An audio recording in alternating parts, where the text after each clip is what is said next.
Pagod ka na ba sa problema mo? Sukong-suko ka na ba sa kalagayan mo ngayon? Pakinggan mo ang buhay ni Gideon at ang kanyang great enemy ay ang hiya at takot. Minsan, ang pakiramdam natin ay tila tayo ay nasa isang pigaan, nagtatago sa takot, kulang sa lakas at lunod sa pangamba. Pero alam mo ba, God doesn't see your fear. He sees your future. Kahit gaano ka pa kaliit sa paningin mo, ikaw ay mighty warrior sa paningin ng Diyos like Gideon. Don't let your current struggle define your identity. Rise up, Gideon. God is with you.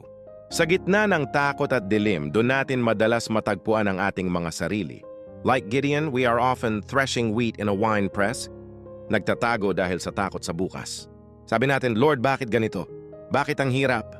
We feel small, forgotten, and defeated. But listen to this. Habang nagtatago si Gideon, tinawag siya ng Diyos. Not as a coward, but as a mighty warrior. Imagine that. Hindi pa siya nananalo sa gera pero champion na agad ang tawag sa kanya.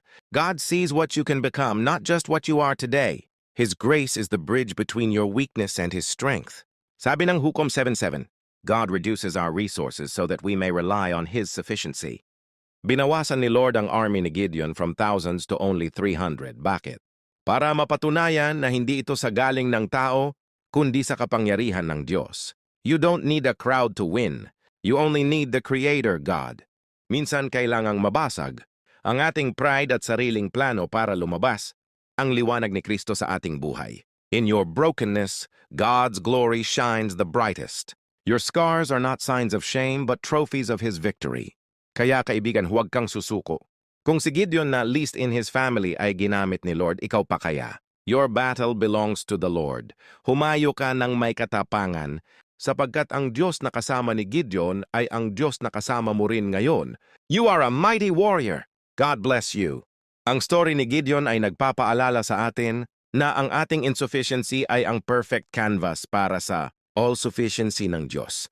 Kapag feeling natin ay nasa lowest na tayo, doon naman pinapakita ng Diyos na siya ang highest sa lahat. Faith quote. Please follow or share and subscribe for more inspiring Bible study reels. Thanks and God bless.